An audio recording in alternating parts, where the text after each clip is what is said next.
দেশের জন্য কিছু বলেন। এখানে ইতিমধ্যে যাতে ইন্ডিয়া থেকে ভাই 11টার সময় থেকে ভাই আমাদের উপর হামলা হচ্ছে ভাই। জি ভাই 11টার সময় থেকে ভাই অতিরিক্ত 10টা 12টা ছিল আপনার বাংলাদেশি বিএসএফ ছিল। জি জি জি মাইক্রোফোনটা লাগা আমার চ্যানেলটা দাঁড়িয়ে আপনি কাত্তাটা ওটা নিয়ে থাকবেন, সমস্যা নাই, ওটা নিয়ে থাকেন। আপনার সারা দেশের মানুষ দেখবে, মানে সারা দেশের মানুষকে আপনারা এখানে থাকবেন না, ঠিক আছে? থাকতে হবে আমরা আজীবন। না না আপনারা এখানে ঘন্টা ঘন্টা কিন্তু মিডিয়াতে এটা পুরোটা দেখছো তো সাধারণ মানুষের সমস্যা নাই, দেখছো তো ওরা যেটা করে ওটা তো করা হয়ে গেছে, ওটা হয়েছে। তারপরেও কিন্তু এটা সমস্যা করবে কোনটা জানেন? বিজেপি। ফোনটা ধরো, একটু ফোনটা ধরো, ফোনটা ধরো। সিবাত তুমি লাইভ থেকে ওকে ওকে অ্যাকশন হয়েছে। হ্যাঁ হ্যাঁ। তো ভাই এখানে মানে সংঘর্ষটা কি হয়েছে জানেন কি?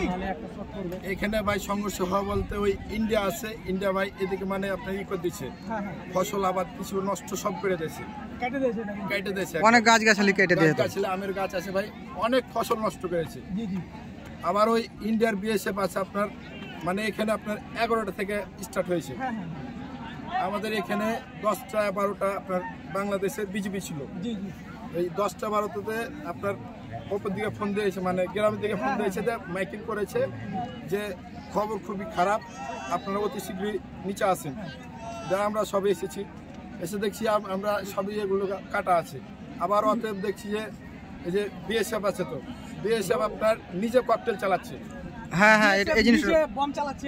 জি, আমরা নিজের চোখে দেখেছি ককটেল চালাচ্ছে আপনার, মরিচ বম, যেগুলো আপনার চোখে মুখে পড়লে আপনার চোখ জ্বলে যায়, হ্যাঁ ওগুলো চালাচ্ছে।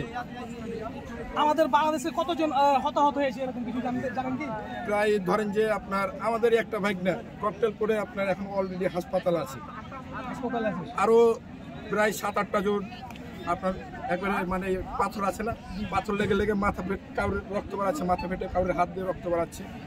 আমাদের বিজেপিদের উপরে যে কোনো আক্রমণ হয়েছে, তাদের কি কোনো হতাহত হয়েছে? না, বিজেপির উপরে কোনো আহত হয়নি, কোনো ক্ষতি হয়নি বিজেপি। তো দর্শক মন্ডলী দেখতে পেলেন যে ভারতীয় আগ্রাসন আমাদের বাংলাদেশিদের উপর কিভাবে চাপিয়ে দেওয়া হয়েছে। ভারতীয়রা আসলে আমাদেরকে কি মনে করে, আমাদের বাংলাদেশিদেরকে তারা কি মনে করে? দেখতে পেলেন যে তারা ওপর পড়া হয়ে আমাদের বাংলাদেশিদের উপরে ককটেল চালাইছে, বম চালাইছে, যে আমাদেরকে মনে করেন যে একটা অনেক খারাপ একটা অবস্থা বর্ডারে সৃষ্টি করে দিয়েছে।